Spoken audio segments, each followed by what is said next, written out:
ભિલોડામાં હાથમતી નદી પરનો બ્રિજ બંધ કરી દેવાયો છે। હવે તંત્ર દ્વારા ભિલોડામાં ડાયવર્ઝન અપાવશે, જેને લઈને અર્બુદાનગર સોસાયટીના રહીશો કંટાળી ગયા છે। તેમની સોસાયટી બહારથી જ 24 કલાક ભારે વાહનોની અવરજવર રહેતા લોકો ત્રાસી ગયા છે। બાળકો પણ ઘરની બહાર નીકળતા ડરે છે। સતત ઉડતી ધૂળના કારણે સ્વાસ્થ્ય પર પણ ખતરો ઉભો થયો છે, ત્યારે ડાયવર્ઝનને લઈને લોકોએ વિરોધ કર્યો હતો। સ્થાનિક વિસ્તારમાં અકસ્માતનો ખતરો વધ્યો હોવાની રજૂઆત કરી હતી, સાથે જ રસ્તાનું સમારકામ કરવા માંગ કરી છે।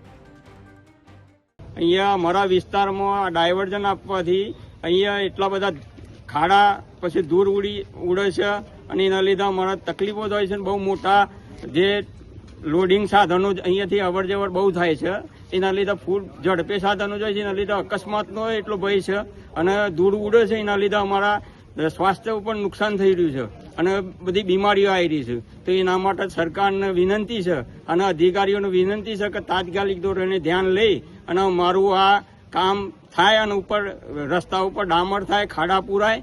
અહીંયા રેસિડેન્સ વિસ્તારમાં ડાયવર્ઝન આપી છે, તો બહુ મોટા મોટા સાધનો, મોટા મોટા ટ્રક જાય છે, તો બહુ દૂર ઉડે છે। બહાર નીકળીએ તો શ્વાસ લેવામાં તકલીફ પડે છે, ઘરમાં પણ બહુ દૂર આવે છે। તો રસ્તો સારો કરી આપો કે તો ડામર રોડ બનાવી આપવા વિનંતી છે। જે ડાયવર્ઝનનો પુલ ઉપર જે ડાયવર્ઝન કરીને આ બાજુ રસ્તો આપ્યો છે, એના કારણે અમને બહુ તકલીફ થાય છે।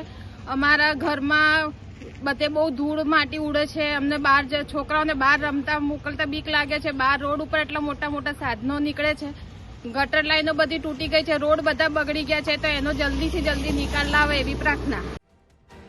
ભિલોડામાં હાથમતી નદી પરનો બ્રિજ બંધ કરી દેવાયો છે। હવે તંત્ર દ્વારા ભિલોડામાં ડાયવર્ઝન અપાવશે, જેને લઈને અર્બુદાનગર સોસાયટીના રહીશો કંટાળી ગયા છે। તેમની સોસાયટી બહારથી જ 24 કલાક ભારે વાહનોની અવરજવર રહેતા લોકો ત્રાસી ગયા છે। બાળકો પણ ઘરની બહાર નીકળતા ડરે છે। સતત ઉડતી ધૂળના કારણે સ્વાસ્થ્ય પર પણ ખતરો ઉભો થયો છે, ત્યારે ડાયવર્ઝનને લઈને લોકોએ વિરોધ કર્યો હતો। સ્થાનિક વિસ્તારમાં અકસ્માતનો ખતરો વધ્યો હોવાની રજૂઆત કરી હતી, સાથે જ રસ્તાનું સમારકામ કરવા માંગ કરી છે।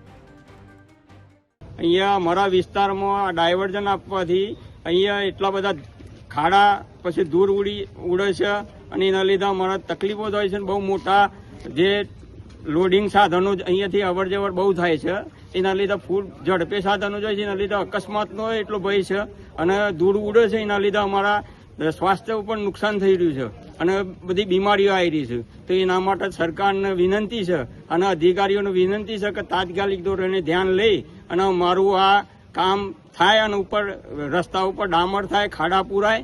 અહીંયા રેસિડેન્સ વિસ્તારમાં ડાયવર્ઝન આપી છે, તો બહુ મોટા મોટા સાધનો, મોટા મોટા ટ્રક જાય છે, તો બહુ દૂર ઉડે છે। બહાર નીકળીએ તો શ્વાસ લેવામાં તકલીફ પડે છે, ઘરમાં પણ બહુ દૂર આવે છે।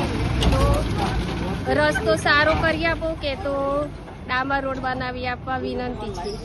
જે ડાયવર્ઝનનો પુલ ઉપર જે ડાયવર્ઝન કરીને આ બાજુ રસ્તો આપ્યો છે, એના કારણે અમને બહુ તકલીફ થાય છે।